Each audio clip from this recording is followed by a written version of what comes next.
The laughter around the table cut like knives, but when I laid a plain white envelope in front of them, the room froze. Their smirks vanished, eyes wide, as silence swallowed every corner. They thought they knew me, but they were wrong. What happened next will shock even those who thought they'd seen everything. But first, let's go back to the beginning. The dining room shimmered with warm light, each flicker from the candles bouncing gently off the polished silverware. The roast turkey I had labored over since dawn rested at the center of the table, its golden skin glistening, surrounded by bowls of mashed potatoes, green beans, and homemade cranberry sauce. I had polished the crystal glasses by hand, set out the embroidered napkins my mother once cherished, and carefully positioned every fork and knife so that this New Year's dinner would carry the dignity of a family tradition. For me, it wasn't just a meal.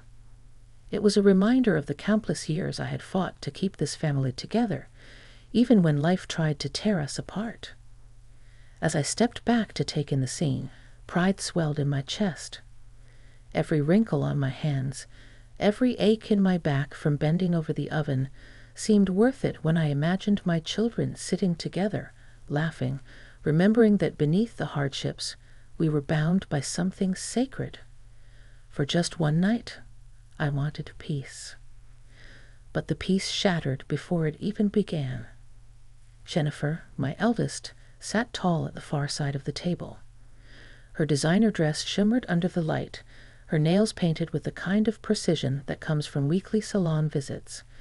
I caught her exchanging a glance with her younger brother David. A corner of her mouth twitched, then curved into a smirk. David, never one to resist the chance for mockery, let out a stifled laugh. Their spouses leaned closer, whispering something behind cupped hands. The sound of their laughter wasn't loud, but it was sharp, slicing through the air like broken glass. And then came Emma, my granddaughter. 16, restless, draped over her chair as though the evening bored her to death. She rolled her eyes dramatically and muttered, just loud enough for me to hear, "Grandma still dresses like it's the 80s. I froze, the sting immediate and searing. My dress, a deep blue one I had kept pressed and safe in my closet for years, suddenly felt like a costume, like evidence that I didn't belong at my own table. I pretended not to hear, straightening a napkin, moving a fork half an inch to the left. But the words echoed in my mind, louder than the clinking glasses, louder than the fireworks already beginning outside. I reminded myself, don't break. Don't show them. They don't know the nights you stayed awake wondering how you'd feed them when their father was gone. They don't know the shifts at the diner, the way your feet bowled through cheap shoes. They don't remember the Christmas mornings when you quietly skipped your own breakfast so they could eat in peace. This night was supposed to be different, a celebration, a reset. Instead, I felt the air in the room grow colder, despite the fire crackling in the hearth. Jennifer leaned back in her chair, the smirk now fully formed on her lips. She whispered something to her husband, who covered his smile with his hand, but couldn't contain the chuckle that slipped through.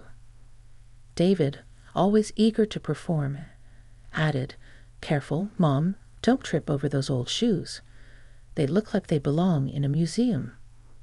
The table erupted in light laughter, casual, effortless, as if ridiculing me was as natural as breathing. My throat tightened. I kept my gaze on the turkey, refusing to meet their eyes. I had spent 12 hours cooking, scrubbing, arranging this dinner, but in their laughter, I saw how little it meant. To them, I wasn't the woman who raised them alone, the woman who fought through nights of hunger and despair. I was a relic, outdated, irrelevant, an easy target. I swallowed hard, forcing a smile as I picked up the carving knife. "Who wants the first slice?" My voice was steady, but inside, I was crumbling. I hoped the food, at least, might silence the mockery. Perhaps a taste of something familiar would remind them of the love I poured into every dish, every detail. But even then, as plates were passed and food was piled high, I saw the whispers continue. Saw Jennifer's arched brows and David's playful elbow to his wife. Heard Emma's soft laugh at a joke I wasn't meant to understand. The sound of their laughter wrapped itself around me, suffocating, cruel. And though I told myself over and over, "It doesn't matter, you're stronger than this," the truth pressed down heavier with each second. The people I had given everything for could so easily strip away my dignity with nothing more than a smirk and a careless remark. And as I sat there, smiling through the sting, I felt something stir inside me, not defeat, but a quiet, simmering fire. They thought their laughter was harmless. They thought their mockery would slide past me like smoke. But deep down, a voice whispered, "This is not how the night will end." Jennifer lifted her glass with the poise of someone who believed the entire room revolved around her. The stem of her champagne flute caught the candlelight, scattering golden reflections across her perfectly manicured fingers. She cleared her throat and tilted her chin upward. "To new beginnings," she said, pausing long enough for her eyes to find mine, "and leaving behind old ways." The words fell into the air like drops of poison, disguised as a toast. Her smile widened, knowing full well the sting they carried. Around the table, laughter erupted, not the laughter of joy, but the sharp-edged chuckles of people who felt superior, untouchable. Even Emma, who should have known better, clapped lightly, as if her mother had said something clever. My hand shook as I held my fork. The prawns pressed into the meat, but I couldn't bring myself to lift it. A tremor moved through me, not from weakness, but from the kind of fury that is born when someone rips open scars you've spent years trying to heal.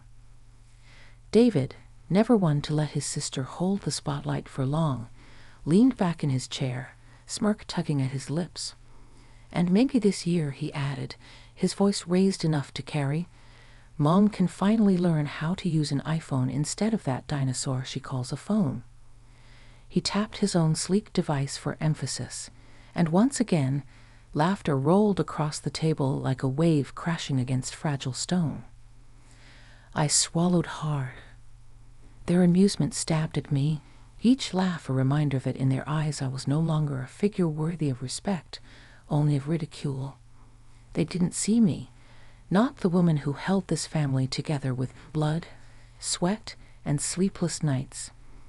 To them, I was a relic. To me, I was the foundation they had built their very lives upon. As they laughed, my mind betrayed me by wandering back to the years when survival was not guaranteed. I saw myself again behind the counter at Miller's Diner, the scent of frying oil clinging to my clothes. Night after night, I scrubbed dishes until my hands cracked and bled, the tips of my fingers raw from soap and scalding water. I wore shoes bought from thrift bins, soles patched with cardboard when they wore thin.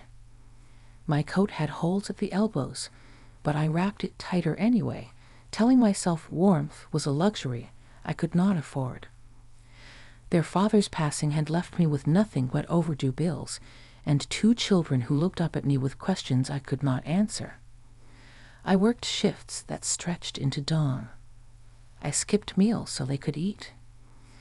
I tucked them into bed with stories even when my body screamed for sleep, even when the pain in my back made me want to collapse on the floor. And through all of it, I never once complained.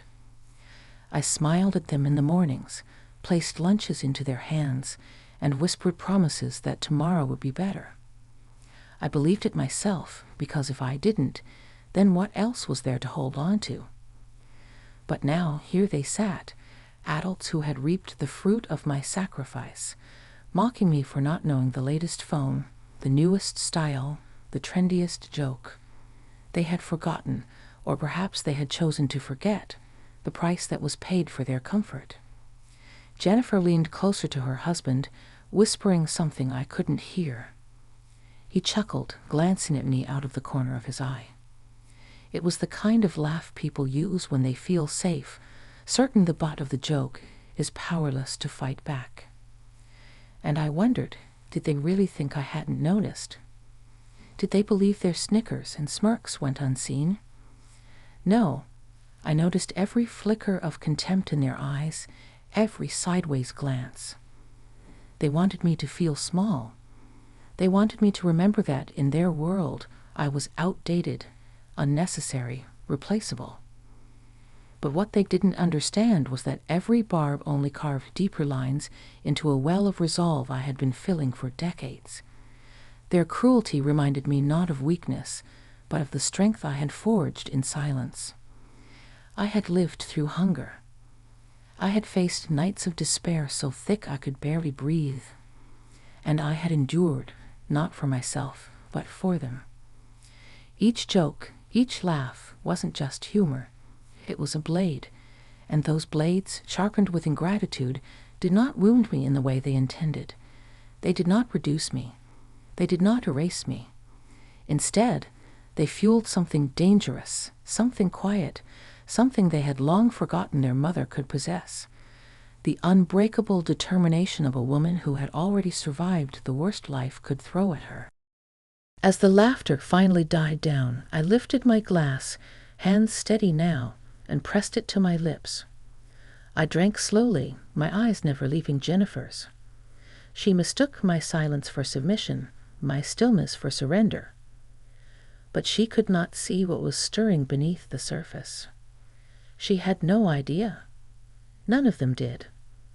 The laughter did not fade. It swirled around me, circling like carrion birds who had found their feast. Each chuckle seemed louder than the last, echoing against the walls of the dining room I had polished with my own hands.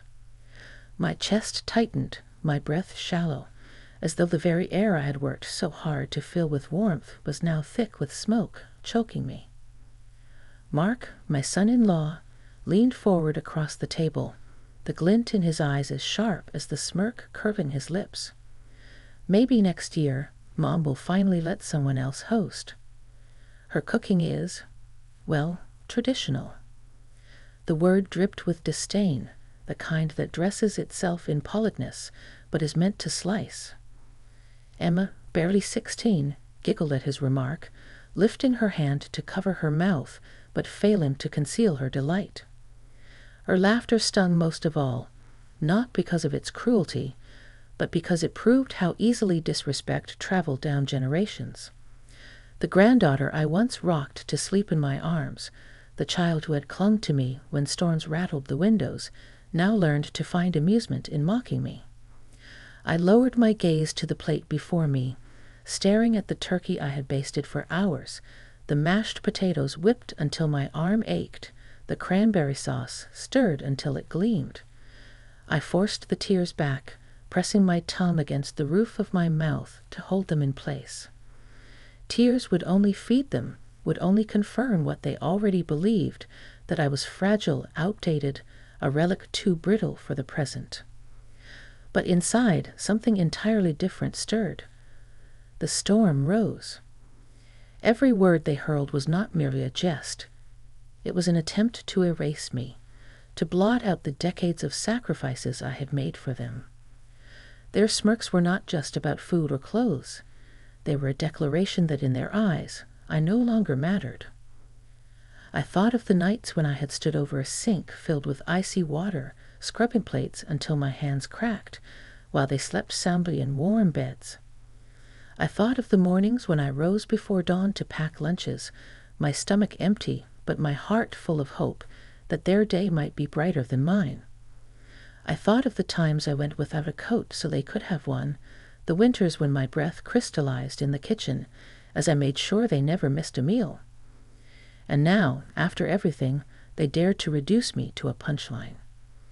Jennifer sipped from her glass, her eyes gleaming with quiet satisfaction, while David leaned back, chuckling at Mark's joke, as though he himself had crafted it. Their laughter wove together, a cruel symphony that filled the space where gratitude should have lived. They had forgotten the years of hunger and fear. forgotten the woman who shielded them from the wolves of poverty, forgotten that without me there would be no table, no roof, no feast to laugh over. My silence stretched long across the table, heavier than any rebuke I could have spoken. I let them laugh, let their arrogance echo, because beneath that stillness, something sharper than rage began to take form. They thought me powerless. They thought my quiet was surrender. But in truth, my silence was the kind of silence that comes before a storm breaks.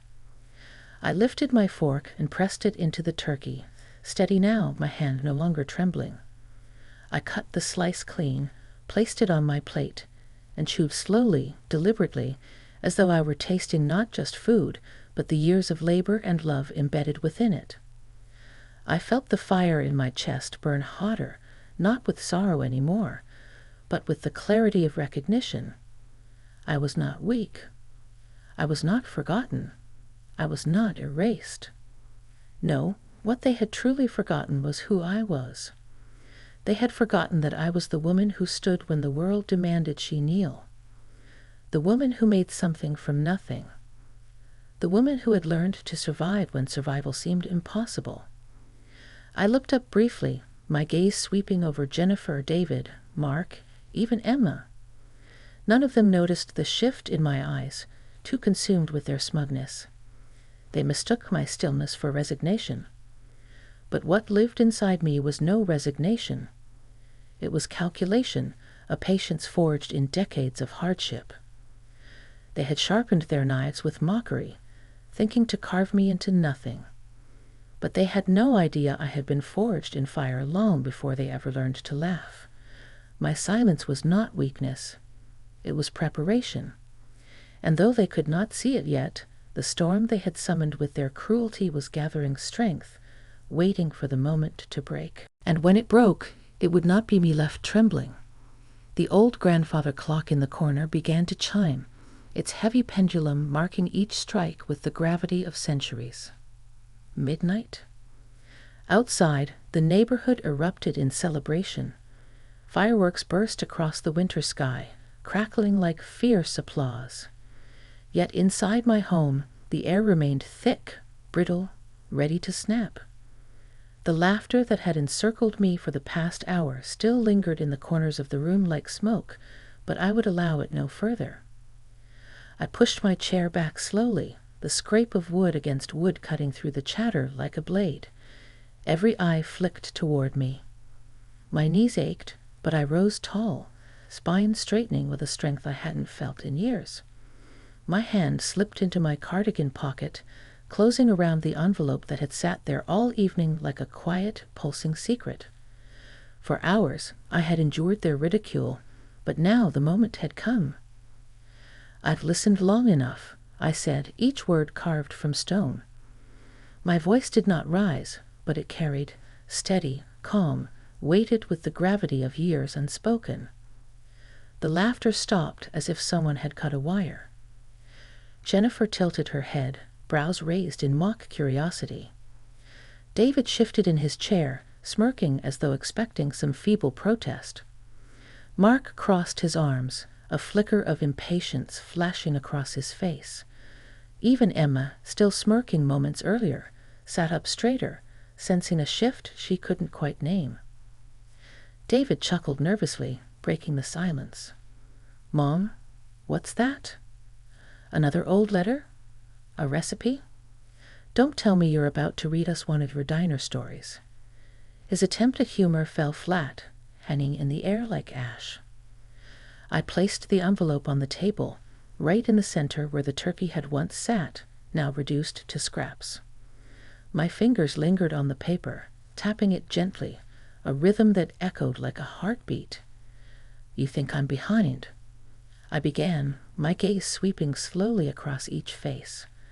"That I'm useless, that my worth ended the day your father's did. But while you mocked me, I was preparing." Their expressions shifted, confusion first, then unease.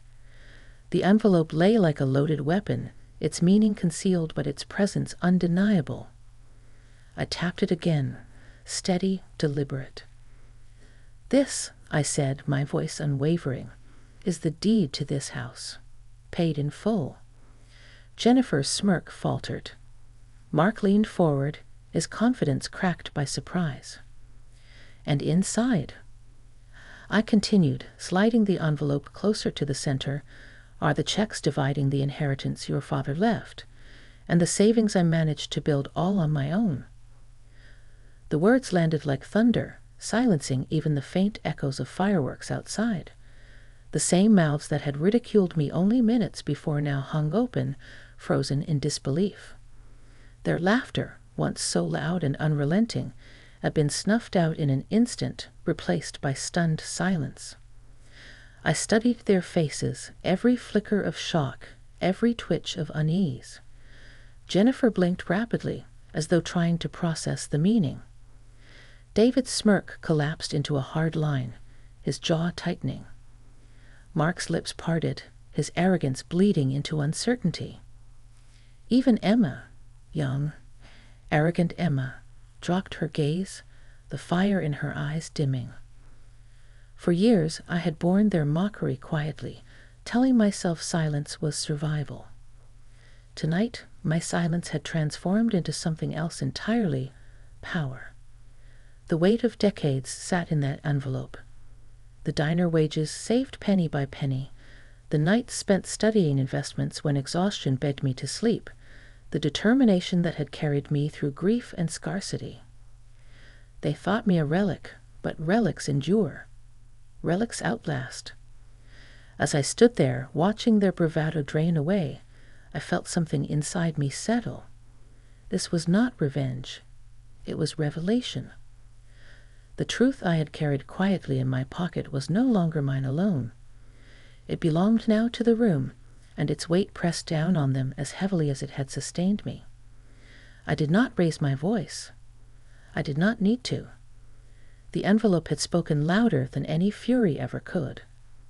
The house, the inheritance, the savings, they were not just financial proof of survival. They were my life's testament, the undeniable evidence that while they laughed, I built. While they sneered, I endured.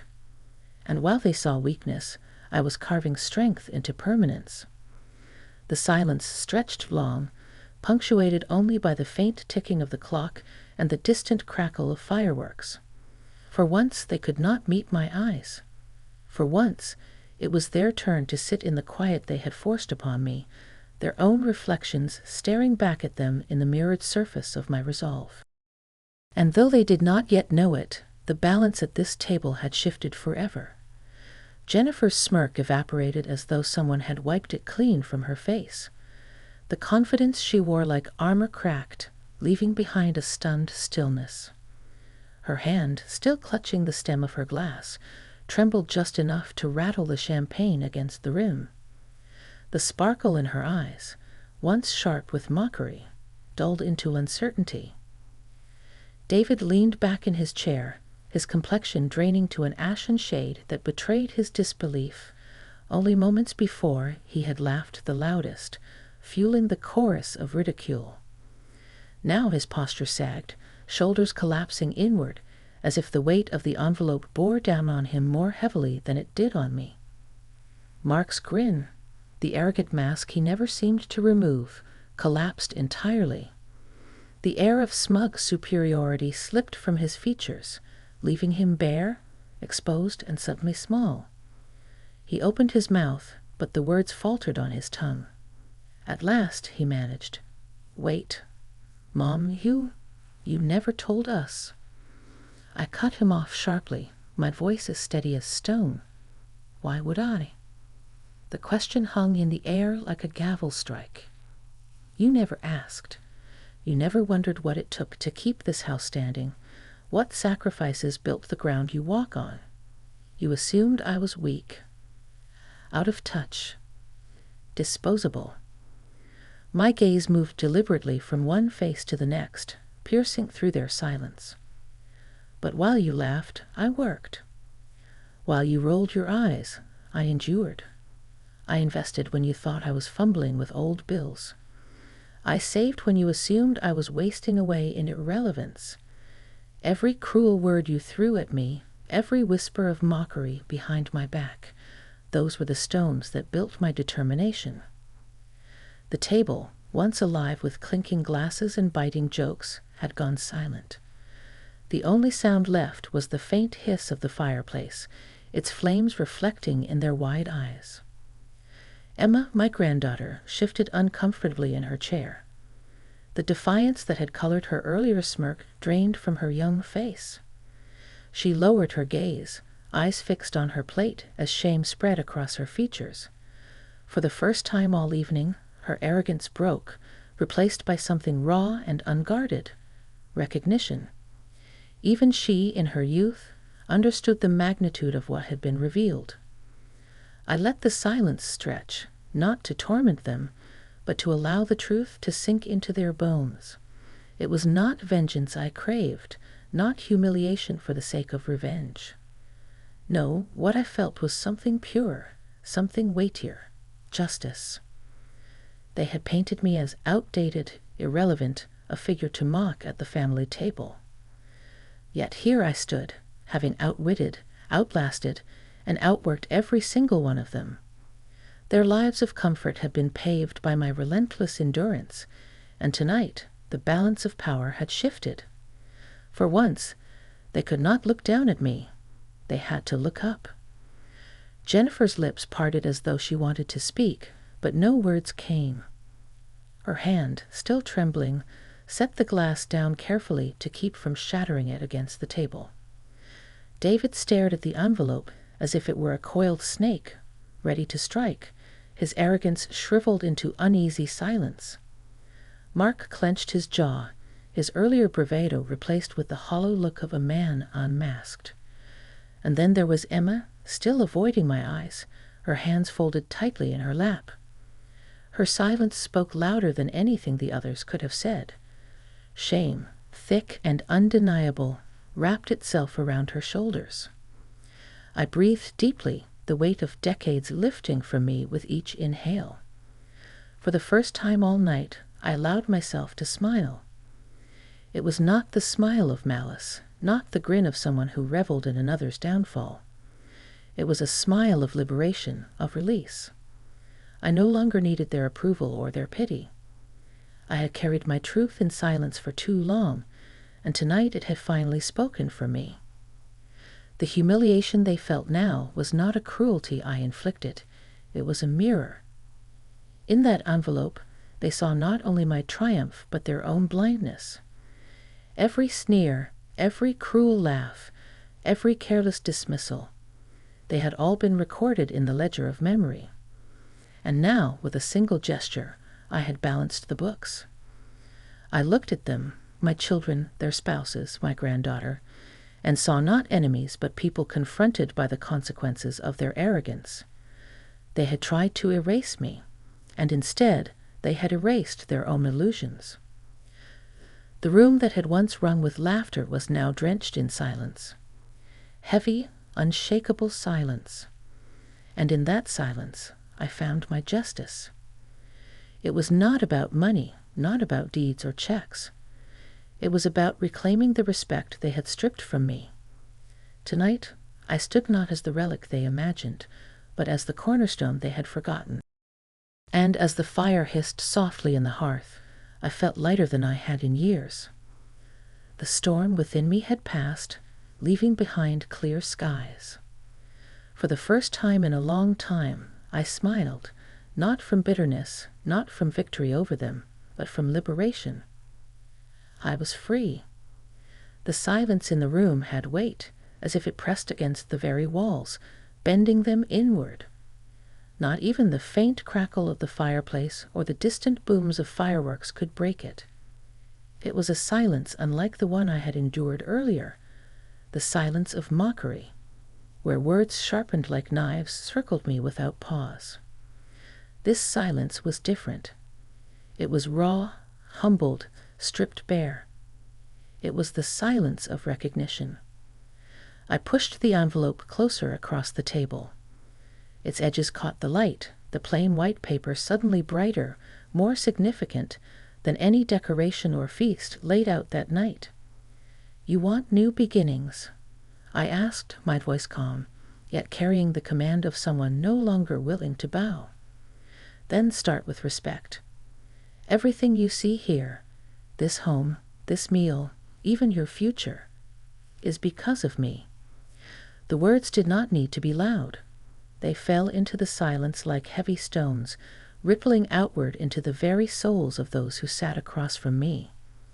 Jennifer's lips parted, but she had no clever retort this time. The quick wit she had always wielded like a weapon failed her, leaving her expression bare, vulnerable even. I rose from my chair, my body straightening with a strength I hadn't realized I still carried.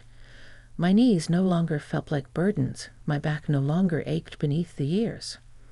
The tears that had once hovered dangerously at the edge of my eyes were gone, dried into something stronger.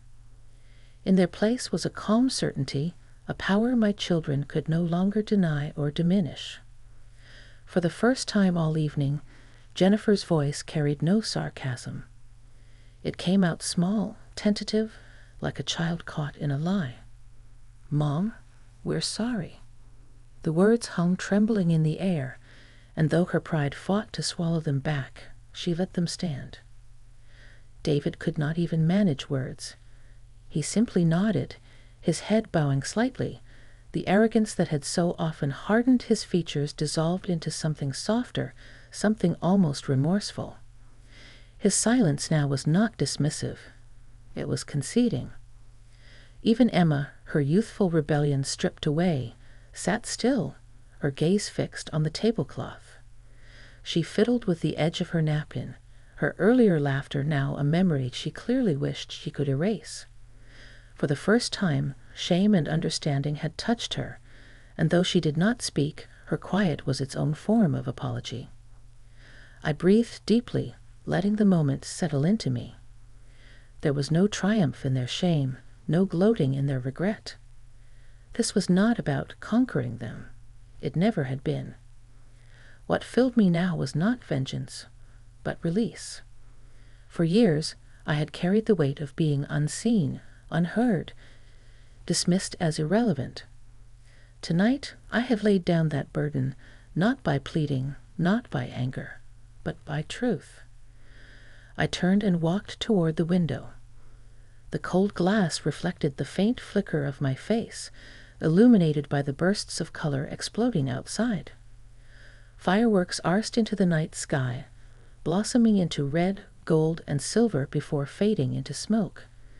Each crackle and boom felt like an echo of my own release, my own private celebration, hidden within the public spectacle of a new year. I pressed my palm lightly against the window pane, the chill grounding me in the moment. My heart, once heavy with sorrow and bitterness, now beat steady, clear. The bitterness had drained away, leaving behind something stronger, cleaner, satisfaction. Not the hollow satisfaction of revenge, but the deeper kind. The satisfaction of knowing truth had been spoken and finally heard. Behind me, the table remained quiet. I could feel their eyes on my back, not with mockery, but with something closer to reverence. They had seen me tonight, not the outdated relic they once mocked, but the woman who had built their foundation stone by stone, who had carried their lives on her weary shoulders without ever asking for gratitude. Justice had been restored, not with cruelty, not with retaliation, but with truth, plain and undeniable. I allowed myself one final smile as I looked out into the night. It wasn't the smile of someone who had won a battle, but of someone who had finally been freed. I had reclaimed my dignity, not by tearing them down, but by standing in the fullness of who I was.